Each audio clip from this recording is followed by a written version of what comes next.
Hello दोस्तों, मेरा नाम है शिवांग शर्मा और ऑनलाइन एजुकेशन कंसल्टेंट में आपका स्वागत है। दोस्तों, एनआईओएस से जब भी हम कोई मार्कशीट लेते हैं तो हमारा अधिकतर होता है कि एक कमेंट आता है या फिर कई बार इंक्वायरी होती है या कई बार आप लोग हमें कनेक्ट करते हैं कि सर मेरे को अपनी मार्कशीट वेरीफाई करवानी है। और मार्कशीट वेरीफाई इसलिए करवानी होती है आपको क्योंकि आपको डाउट होता है। और वैसे तो ये डाउट होना ही गलत होता है, क्योंकि मुझे बिल्कुल समझ में नहीं आता है कि ऐसा डाउट कैसे हो सकता है अगर आप प्रॉपर तरीके से जेन्युइन तरीके से करते हैं। हाँ, एक कहावत है, चोर की दाढ़ी में तिनका। अगर कोई दूसरे तरीके से किसी तरीके से करते हैं तो उनको ये खतरा हमेशा होता है। अगर आपने नॉर्मल तरीके से बिल्कुल जेन्युइन तरीके से अगर किया है तो शायद ये वाला खतरा आपको होना इम्पॉसिबल होता है या फिर ये डर ही नहीं रह जाता है। बट फिर भी जो क्वेरी आती है तो उसके लिए क्या क्या चीज़ें होती है, आप कैसे कंफर्म कर सकते हैं आपकी मार्कशीट जेन्युइन है या फ्रॉड है या फेक है, तो उसी के लिए आज मैं वीडियो बना रहा हूँ। और उसमें कम से कम मैं आज आपको जो बता रहा हूँ 7 या 8 तरीके बताऊँगा जिस तरीके से आप अपनी मार्कशीट को वेरीफाई करवा सकते हैं खुद से। यानी कि उसके लिए आपको ना तो कोई आरटीआई लगानी है, ना आपको कोई ऑनलाइन वेरिफिकेशन के लिए जाना है, ना आपको किसी थर्ड पार्टी के पास जाना है। यानी कि आपकी मार्कशीट जेन्युइन है या नहीं है, उसके क्या क्या तरीके हैं, क्या क्या उनकी ऐसी पहचान है जिससे ये आप खुद ही पता कर सकते हैं कि आपकी मार्कशीट वैलिड है। तो उसी के लिए आज मैं वीडियो बना रहा हूँ। और वीडियो शुरू करने से पहले आप लोगों से रिक्वेस्ट करना चाहूँगा कि प्लीज़ इस चैनल को सब्सक्राइब कीजिए, क्योंकि यहाँ पर आपको इस तरह के अपडेट हमेशा मिलते रहते हैं कि किस तरीके से क्या क्या ऐसे काम आप कर सकते हैं जिससे कि आपको कोई भी डॉक्यूमेंट्स है या फिर क्या है कि कौन से ऐसे तरीके होते हैं जिससे कि आपको किसी के पास जाना भी ना पड़े और आप अपनी वेरीफाई खुद कर सके। जी, नंबर 1 पे बात करते हैं। सबसे पहले होता है कि मार्कशीट जब आपके हाथ में आती है तो उसमें सबसे ऊपर अगर आप लेफ्ट में देखेंगे तो वहाँ हमेशा एक होता है अनुक्रमांक करके, एक सीरियल नंबर टाइप का होता है जिसमें A/ अगर हम बात करें 21 और कुछ नंबर होते हैं 6 डिजिट के। तो सबसे पहला तो होता है वो क्या होता है, ए इंडिकेट करता है हमेशा अप्रैल, यानी कि अप्रैल ऑब्लिक अगर 20 है, 21 है, 19 है तो यानी कि वो 2019 था, 2020 था, 2021 था। उस तरह से नहीं, अप्रैल 2021 उसका एक अनुक्रमांक था ये। तो पहला तो होता है आपका यही कि अगर आपने किया हुआ है तो आपने अगर अप्रैल में किया होगा तो वहाँ ए होगा, अगर आपने जून में किया होगा तो वहाँ JN होगा, अगर आपने अक्टूबर में किया होगा तो वहाँ O या OCT होगा। उस तरीके से करके वो होता है कि आपका पहला एक कि मंथ को इंडिकेट करना। नीचे अगर ऑब्लिक में बात करें कि अपॉन में 19, 20, 21, 18 यानी जिस ईयर में आपने पास आउट किया था वो होगा। तो उस तरीके से करके सबसे पहला तो आपका ये होता है कि हाँ, वहीं से एक चीज़ आपको क्लियर हो जाती है कि इस सेशन में इस बार में मैंने किया था, तो वहाँ से वो हो जाता है। नंबर 2 पे बात करते हैं। अगर हम राइट साइड में चलते हैं तो राइट साइड में चल के वहाँ पर आता है AI नंबर। AI नंबर होता क्या है?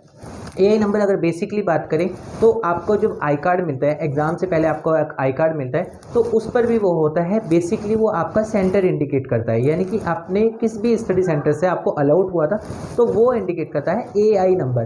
तो वो उनका होता है जहाँ से आपका जो आई कार्ड पर है वही आपका मार्कशीट पे होगा, दोनों सेम रहेंगे। नंबर 3 पर बात करते हैं, आपकी फ़ोटो होती है कि हाँ, आपकी जो मार्कशीट होगी वहाँ पर एनआईओएस की, चाहे आपकी 10th की मार्कशीट हो चाहे आपकी 12th की मार्कशीट हो।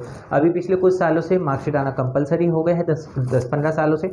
तो आपकी मार्कशीट पर हमेशा आपकी फ़ोटो होती है, तो वो भी आपका एक आइडेंटिटी ही होती है। नंबर 4 पे बात करें तो वहाँ पर होता है कि आपका स्टेट क्वालिफाई, यानी कि किस स्टेट से आपने क्वालिफाई किया है। मान के चलिए आपने बिहार से किया तो वहाँ बिहार होगा, उत्तराखंड होगा, यूपी होगा, आपका दिल्ली होगा। तो वहाँ पर नीचे ही आपका जहाँ पर name, father name, mother name, वहाँ पर नीचे स्टेट होता है कि स्टेट क्वालिफाई किस स्टेट से आपने क्वालिफाई किया है वो होता है। फिर बात करते हैं कि उसमें बाकी आपके मार्क्स होते हैं कि आपने अगर 12th में आर्ट्स के स्टूडेंट है तो आपके कौन से सब्जेक्ट हैं, आपने अगर मैथ के स्टूडेंट हैं, आप बायोलॉजी के स्टूडेंट हैं तो वहाँ पर उसके होते हैं maximum marks, open marks, practical marks, theory marks, ये सब होते हैं। तो वो वहाँ पर शो होते हैं। नीचे होता है एक डेट होती है। डेट होती है क्या कि किस डेट को आपकी मार्कशीट प्रिंट हुई है, वो वाली डेट उस पर लिखी हुई होती है। राइट साइड में बात करें तो एनआईओएस के जो डायरेक्टर होते हैं उनके प्रिंटेड सिग्नेचर होते हैं। और आपकी ही मार्कशीट पर अगर हम बात करें एक QR कोड दिया होता है। QR कोड के ठीक नीचे भी लिखा होता है आपने अप्रैल में पास किया है, आपने जून में पास किया, आपने अक्टूबर में पास किया है, वो भी वहाँ पर लिखा होता है ईयर के साथ। बट वो QR कोड को अगर आपको चेक करना है, आप अपने मोबाइल में सिर्फ QR कोड स्कैनर या बारकोड स्कैनर करके एप्लीकेशंस बहुत सारी आती हैं, आप वो डाउनलोड कीजिए। उसको जैसे ही आप स्कैन करेंगे, स्कैन करने के बाद आपको वहाँ पर पूरी की पूरी एनआईओएस की ऑफिशियल डिटेल पर आपकी एक मार्कशीट टाइप की आती है जिसमें आपका नेम होगा, आपका मदर नेम होगा, आपका फादर नेम होगा और उसके साथ साथ वो सारी बेसिक डिटेल होगी कि आपके कौन कौन से सब्जेक्ट हैं और उसमें कितने कितने मार्क्स हैं। तो ये प्रॉपर आपका होता है कि जैसे एनआईओएस की मार्कशीट में क्या क्या ऐसी चीज़ें होती है जो होती है। बेसिकली बात करें, अगर कोई बोलता है कि ये तो प्रिंट भी हो सकता है, लेकिन QR कोड को इस तरह से कोई प्रिंट नहीं कर सकता है कि हाँ वो NIOS की ऑफिशियल वेबसाइट पर जाकर ही वो चीज़ें आपकी शो करे।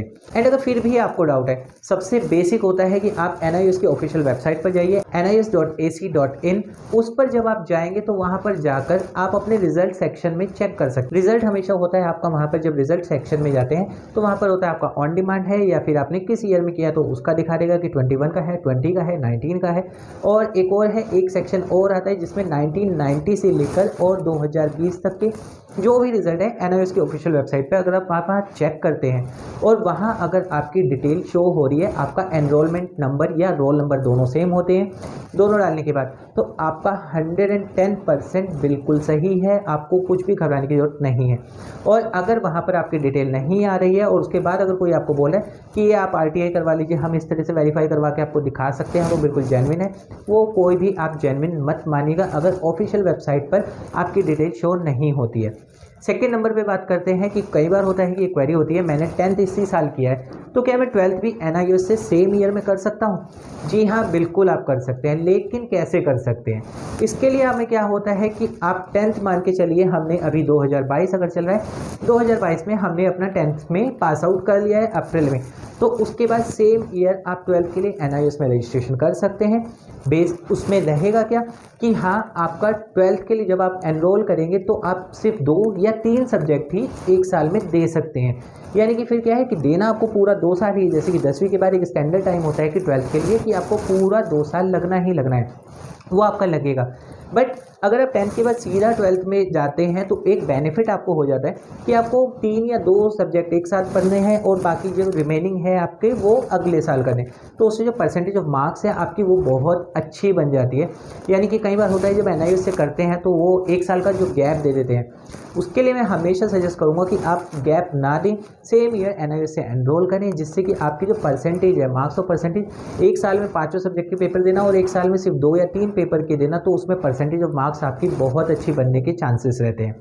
तो दोस्तों ये था NIOS का छोटा सा अपडेट, जिसमें मैंने कि मार्कशीट कैसे होता है वो बताया है, मार्कशीट ओरिजिनल है जेन्युइन वो बताया है, और थर्ड कि आपका जो है कि आप अगर 10th के बाद 12th करना चाहते हैं तो कैसे कर सकते हैं, करना चाहिए या नहीं। तो उम्मीद करूंगा आपको आज की वीडियो पसंद आएगी, और अभी भी कोई डाउट है आप कमेंट कर सकते हैं, मैं उसका रिप्लाई आपको कर दूंगा।